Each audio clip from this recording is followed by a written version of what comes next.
Okay, shalom, brothers. All praises to Yahweh Bahasham Yahushai, and double honors to the elders, great millstone. Alright, and honors to the elect. And basically, the lesson that I just made this right now.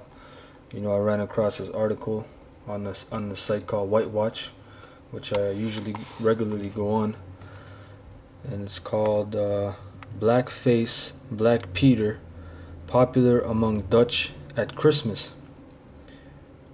Alright, and basically these are Edomites, white people in Dutch in the Netherlands, mocking the Moors. You know, every year at Christmas they dress up like Moors. You know, they paint themselves black, put red lipstick on, you know, put on wigs with afros. Alright, I'm going to read the article, and you can go on this for yourself. It's on White Watch.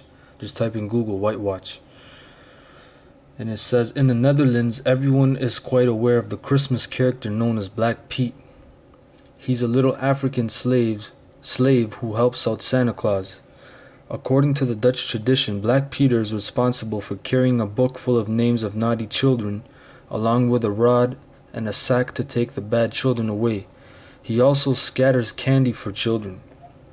Since the character's creation in the 1840s, the Dutch have defended it. They even dress up publicly in blackface and claim that Black Peter is only dark from coming down the chimney, but he doesn't wash clean. Now that's some straight bullshit, man. Because why there's a video which I'll put in post-production.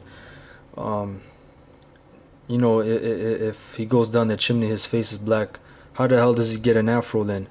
How the hell does his lips turn red? Alright. It says, yet recently Black Peter is causing more anger and controversy among the Dutch for the stereotypes associated with the Christmas character. Alright, and that's, you know, I'm not going to read the whole thing. It's a pretty long article, but that's the main point. Alright, and every year they celebrate this, and you know, I'm going to show you the video right now.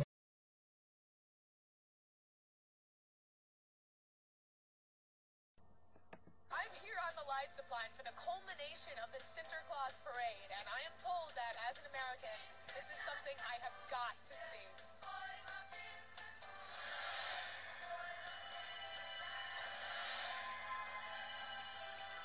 Oh my God. Tell me about what you're wearing. I'm wearing a suit. Oh, I'm sorry, I should clarify. I meant the fact that you're in blackface. Yeah. So you guys have opted in terms of makeup for sort of the like ninja midnight black look. That's because we're more active going to the chimney. We do that more often. Right, because that's the legend, right? Is the reason why. Some people think It's they're not racist. Honestly, I loved all you guys in Barbershop. That was a really good movie. Normally we do the butter and the sugar only, Yeah. but today for the Americans we got chocolate sauce on top of it. Oh, Yeah. chocolate sauce. Yes, of course. Wow, y'all are just putting brown stuff on everything, huh? I'm just saying, it's like the Million Man March out here, but like in a bad way. You know, Well, I mean, there's so many bad things. I mean, look No, at the Bush. children like it. But is Bush still in presidency? I know, You know, that's craziness. I know. We live in a crazy Wait, world. maybe if a bunch of people in blackface marched on the White House, We could change do something. you want to come with me to America and I do that? would love that. So what was it like today being a Schwarze Piet? You know what? Being a Schwarze Piet? Oh, you're actually... Well, that was about to happen at some point. See, yeah, they're definitely not black. Yeah, so you brothers seen the video. Alright. These devils, man, you know, they try to hide it, but you know, Edomites, Esau can't hide it. You're a race of devils, okay? It's meant for you to be the devil, so you might as well not hide it. Alright, so let's go to Revelation 13:1. Alright, it says, and I stood upon the sand of the sea, and saw a beast rise up out of the sea, having 7 heads and 10 horns, and upon his horns 10 crowns, and upon his heads the names of blasphemy, which is NATO and the EU basically. And the beast which I saw was like unto a leopard, and his feet were as the feet of a bear, and his mouth as the mouth of a lion. And the dragon gave him his power and his seat and great authority. And I saw one of his heads as it were wounded to death, and his deadly wound was healed, and all the world wondered after the beast. Now one of the heads that were, because there were 7 heads, which is basically the kingdoms that Esau ruled. You have France, Greece, Germania Major, Germania Minor, Spain, Britain, and Rome. And basically the head that was, wounded was Rome, the Roman Empire. Because in 197 AD, you had a man named Septimius Severus, and he wounded that head. Basically, he wounded all 7 and he took over that empire. Alright, because the name Septimius Severus means cutter of 7. Alright, Septimius means 7, and that's where you get the word September from, and Severus means to sever or to cut. So, in reality, the Israelites ruled Europe after that time period. And this is the reason why you have these kind of festivals where the Dutch celebrate slavery and they mock Israel, because we actually ruled those lands. Okay, let's go to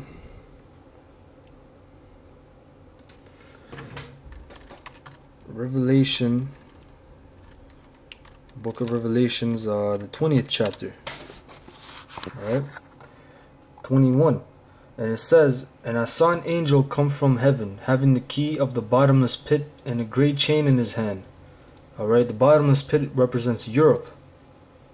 Okay, because there's no mineral resources in Europe. It's a dead pit, basically. That's why during colonialism they had to go where? They had to go to India, East India. They had to go to Africa to get minerals, spices, different stuff like that, different resources. And he laid hold on the dragon, that old serpent. Now, the dragon represents the Roman Empire, Esau's Roman Empire. That old serpent, alright? Because that spirit of the serpent in the garden is the same spirit Esau has. That's why it says that old serpent, which is the devil, right? Which means deceiver. That's why we call you white people the deceivers, because you lie. And Satan, which means adversary, enemy, and bound him 1,000 years. Alright, that started from 197, but really it started from 325 AD from Constantine. Alright, the Nicene Council, and cast them into the bottomless pit. That's when the white man, he went up in the caves. Alright, he was in the caves he was in the cliffs of the rock. Alright, for 1,000 years.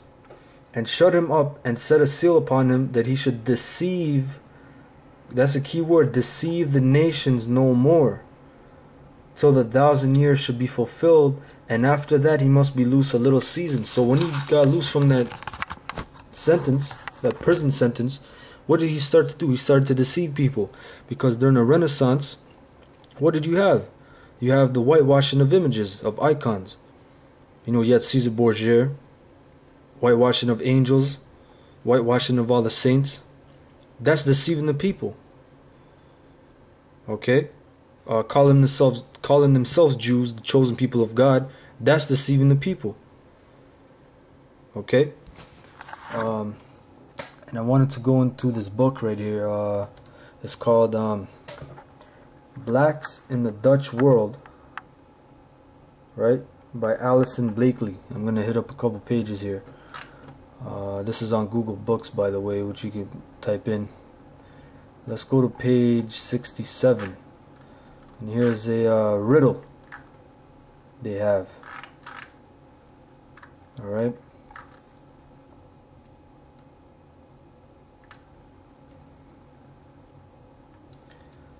Here's a riddle they have down here. 10 little niggers on an on-track road. One fell and broke a leg. Then there were just 9, etc.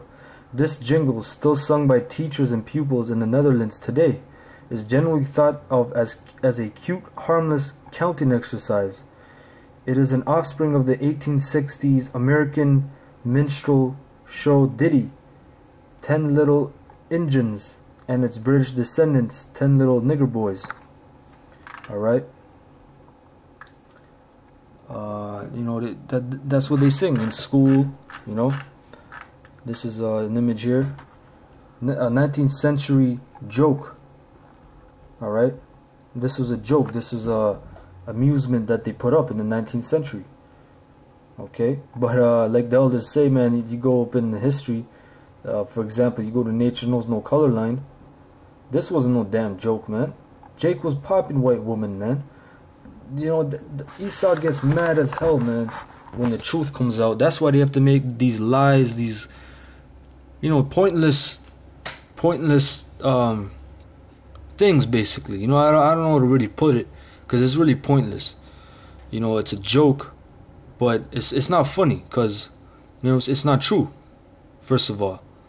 You know, because Jake was popping the hell out of white woman, man.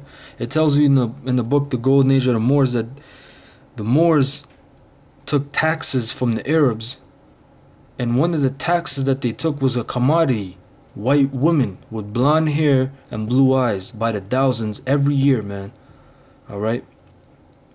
That's one of the taxes that they took. And they popped the hell out of them, man. So how the hell is this a joke, man? Alright? Let's go to page hey, and by the way, some pages they won't let me go in here, but I have the actual book right here, and I'll go into the pages right here. I'm gonna go to page 142. Because some pages the devil won't allow you to go in here, man. This is page 142. And as you see right here, it says examples of stereotyping from postcards, children's books, and popular literature in the Netherlands, France, and Belgium. Alright. And this is prophecy, by the way, because it tells you that we're going to be an astonishment, a proverb, a byword among all the nations the Most High sent us. You know, we shall be an astonishment, man. Alright. Let's go to page 167. It says, trademarks for Belgian polishes around 1930. Negrophilia Foundation